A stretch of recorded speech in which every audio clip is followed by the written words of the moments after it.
It's not possible, how it is possible అన్నట్టు. ఒరే మీకు ఆవిడొక్కతే యువరాణిరా, మా భారతదేశంలో ఉన్న ప్రతి స్త్రీ మాకు యువరాణి లాంటిది అని చెప్పాడు వివేకానంద.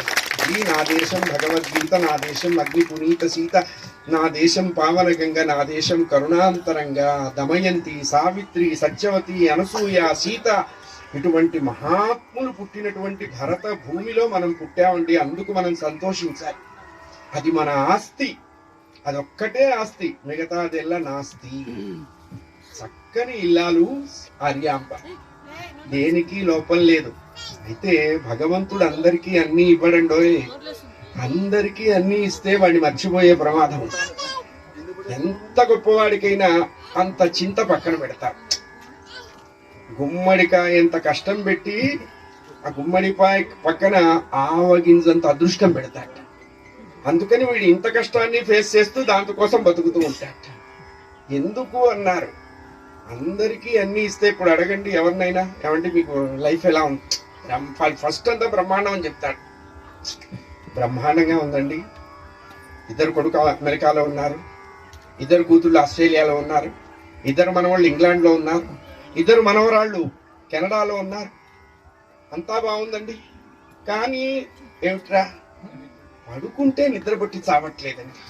అంటే 10 లక్షలు పెట్టి మంచం కొంటాం, నిద్ర కొనగలుగుతామా? నిద్ర వాడు ఇవ్వాలి. 1600 పెట్టి బియ్యం కొంటాం, ఆకలి కొనగలుగుతామా?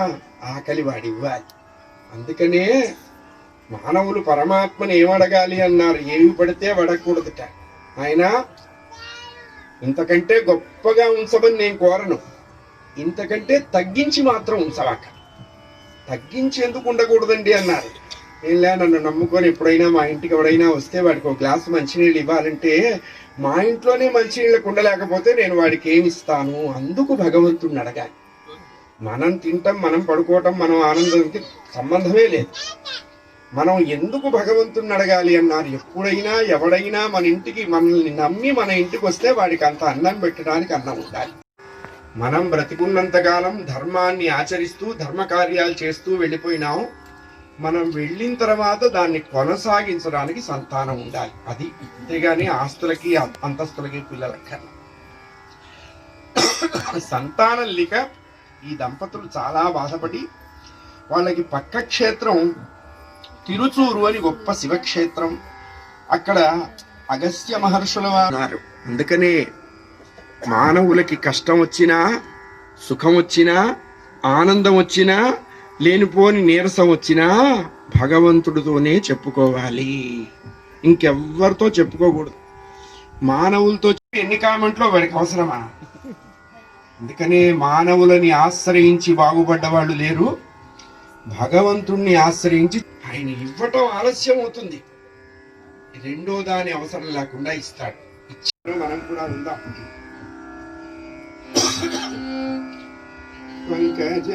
కంధరా నీలకంఠ శంభో, తమ లోపల ఉన్న బాధ ఆయన వినేంత వరకు కేకబెట్టారు. అందుకనే మహాదేవ మహాదేవ మహాదేవ అంటాం. ఎందుకండి 3 సార్లు ఆయనకి ఏమన్నా వినికిడి సంబంధమైన వ్యాధి ఉందా? ఉంటే ఆదివారం DT1లో న్యూస్ చూడొచ్చు కదా. ఒక్కసారి మహాదేవ అంటే పరమేశ్వరుడు కళ్ళు తెరుస్తాడు. రెండవసారి మహాదేవ అన్నాం, మనకి ఏం కావాలో అన్నీ కుమ్మరిచ్చేస్తాడు. మూడోసారి మహాదేవ అంటే రేయ్ ఇక నా దగ్గర ఏం లేదురా, ఇంకోసారి అన్నవాక అని భయపడతాట పరమేశ్వరుడు. అందుకనే లోకంలో మహాదేవ శబ్దం ఇద్దరికే ఉంది. ఒకడిని మహాదేవుడు అంటాం, మరొకటిని మహావిష్ణువు అంటాం. ఎందుకు అన్నారు, శివుడిగా ఉన్నప్పుడు ఆయన శివుడిగా కనపడుతున్నాడు, విష్ణువుగా ఉన్నప్పుడు విష్ణువుగా కనపడుతున్నారు. ఇద్దరు లేరు, ఉన్నది ఒకటి. ఆ ఒక్క వస్తువుని అనేక మంది అనేక రూపాలతో నామాలతో పిలుస్తూ ఉంటారు. ఓవర్ హెడ్ ట్యాంక్ లో నీళ్లు ఒకటే, కింద పెట్టిన గొట్టాలు వేరు. డ్రాయింగ్ రూమ్ లో ఒక గొట్టం పెట్టుకున్నాం, వంటింట్లో ఒక గొట్టం పెట్టుకున్నాం, వరండాలో ఒక గొట్టం పెట్టాం. పెట్టిన గొట్టాలు వేరు గాని వచ్చే నీరు ఒకటి. మాత్రమే తిరుమలలో వెంకటేశ్వర స్వామి వారు ఆయనే, కాళహస్తిలో కాళహస్తీశ్వరుడు ఆయనే, అరుణాచలంలో అరుణాచలేశ్వరుడు ఆయనే, భద్రాచలంలో రామచంద్రమూర్తి ఆయనే. ఎందుకయ్యా ఇన్ని రూపాలు ధరించారు అన్నారు. మీకెందుకయ్యా అన్ని తిళ్ళ మీద ధ్యాస? మీరు ఒక అన్నం తినచ్చుగా. దారుడు బొంబాయి రవ్వ. ఇన్ని తిళ్ళు నీకెలా ఉన్నాయో లోకంలో అంతమంది ఉపాసకులు ఉన్నారు. మన చిత్తంతో నిశ్చల భక్తితో ప్రార్థించారు. పరమేశ్వరుడు సంతసించాడు. ఏం కావాలి శివగురు? వాళ్ళకి ఆ రోజుల్లో కన్వీనియన్స్ ఉండేది. అందుకనే ఆ వెబ్సైట్ లోకి వెళ్ళాలి అంటే పాస్వర్డ్ తెలిసి ఉండాలట. భగవంతుడి వెబ్లోకి వెళ్ళాలంటే ఏమిటా పాస్వర్డ్ అన్నారు?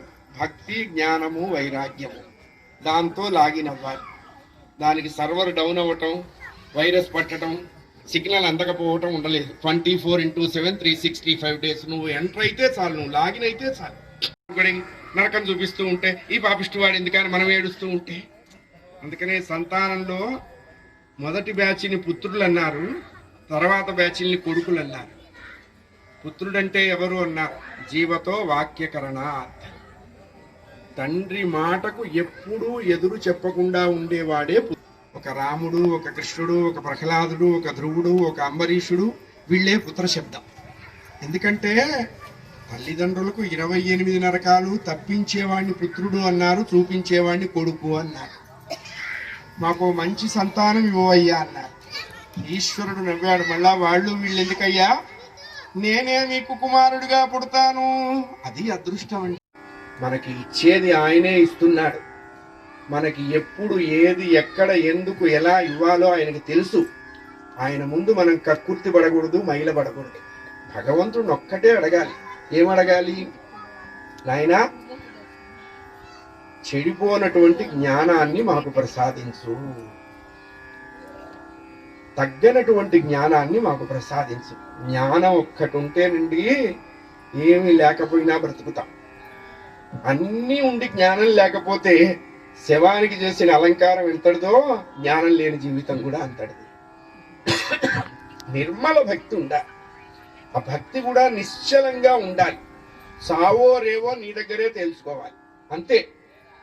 ఇంకో చిన్న చరిత్ర చెప్తా. బృందావనంలో ఒక మహాభక్తుడు రోజు పురాణం చెప్పేవారట, భాగవతం. ఒక అరగంట అయిన తర్వాత ఆయన, ఏమండి ఒక్క నిమిషం, మా పిల్లవాడు పాలకి ఏడుస్తున్నాడు, వాడికి పాలు పట్టొస్తాను అని లోపలికి వెళ్ళేవాట. మళ్ళా వచ్చేవాడు, పురాణం చెప్పేవారు. ఒక అరగంట అయిన తర్వాత మళ్ళా, ఏమండి మా వాడు ఆకలికి ఏడుస్తున్నాడు, అన్నం పెట్టొస్తాను, మా వాడిని బయటికి తీసుకెళ్ళాలి. ఇట్లా వినేవాళ్ళు కూడా ఏ రోజు లోపలికి వెళ్ళి వీళ్ళ పిల్లాడెవడా, ఏం చేస్తున్నాడా అని చూడ. ఇట్లా చెప్పారు. ఆయనకి పెద్ద వయస్సు వచ్చేసింది. ఆయన కాస్త మరణించాడు. మరణించేటప్పటికల్లా వీళ్ళంతా లోపలికి పరిగెత్తారు. ఎవరున్నారా అని. ఎవరు లేరు, ఖాళీ ఇల్లు.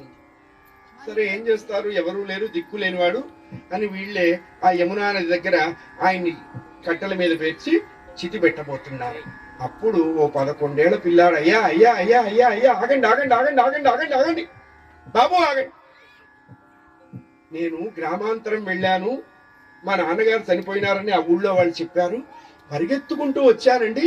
అయ్యా మా నాన్నగారికి నన్ను తలకొరివి పెట్టనివ్వండి అని వాళ్ళ తలకొరివి పెట్టబోతుంటే ఆ కట్టె తీసుకొని పిల్లవాడు పెట్టేటండి.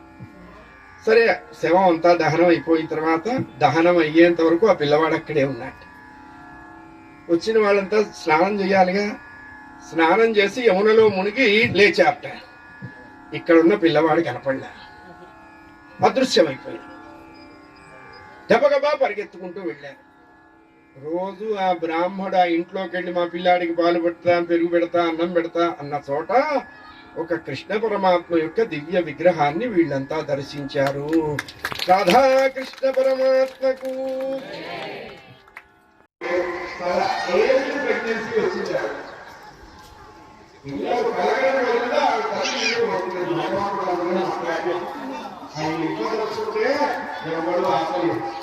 ఆయన వద్దు అనుకుంటే ఎవరు ఒప్పించలేడు. 12 నెలలు ఆ గర్భాన్ని మోసిందండి ఆ తల్లి. 1 కాదు 2 కాదు 12 నెలలు మోసింది. నామ సంవత్సరం మిరపకాయలు అవసరంలే. చక్కగా సకాలం త్రికాల సంధ్యావందనం చేసుకుంటే అంతకు మించిన రక్షణ లేదు. సంధ్యావందనం మానేసి మిగతా కార్యక్రమాలు చేయటం. చాలా మంది అడుగుతుంటారు, సంధ్యావందనం కొంత కష్టంగా ఉందండి, మరి ఏదన్నా చెప్పండి చేస్తాం. మరి ఏదన్నా చేసేదాన్ని సంధ్యావందనమే చేయొచ్చు కదా. అందుకనే గురు శుశ్రూషయా విద్య. ఉపనయనం చేసిన తర్వాత ఆ విద్యార్థి గురువుల ఇంట్లో ఉండి చదువుకోవాలి. ఎట్లా చదువుకోవాలి? ఇప్పుడు ఏసీ గదుల్లో కూర్చొని 10th తప్పిన వాళ్ళు స్కూళ్ళు పెడుతున్నారు, ఎంఎస్సీలు పాస్ అయిన వాళ్ళు స్కూళ్ళలో పనిచేస్తున్నారు. అది చదువుకోవటం పోయింది, చదువు కొనటం వచ్చింది. ప్రీ స్కూలు, ఎల్కేజీలు, యూకేజీలు, గట్టిగా పిగితే ఓకేజీలు, ఈ దెబ్బతో ఉన్నవంతా అమ్ముకునేవాడు. మేము 10వ తరగతి చదువుకునేంత వరకు 1000 రూపాయలు అవటం గగనమైంది. 1000 రూపాయల్లో 10వ తరగతి పూర్తి చేశాం. పుస్తకాలు రావట్లేదు, ఎందుకంటే అది వ్యాపారమే. ఆ స్కూల్లో వాళ్ళు చేసిన పుస్తకాలే, వాళ్ళు చేసిన యూనిట్స్ అన్నది ఎవరన్నా కోరుకుంటామండి? ఎంత పనికి మాలిన వాడైనా కష్టం అవి ఎప్పుడు నా దగ్గర ఉంటే గాని నేను నీకు దగ్గర అవ్వనురా. నీకు దగ్గర కావాలి అంటే అవి నాకు దగ్గరగా ఉండాలి. అందుకనే సుఖాల్లో ఎవడు భగవంతుడిని అనుకోడు. దుఃఖాలు రాగానే దేవుని తిట్టిపోస్తుంటాడు. పాపిష్టి దేవుడు, దిక్కుమాల దేవుడు, ఎన్ని చేశాను, ఎన్ని కార్తీక మాసాలు చేశాను, ఎన్ని కట్టవత్తులు వెలిగించాను. వాడికి ఇదే పనే. వాడేం డిస్పాచింగ్ క్లర్క్ కాదు.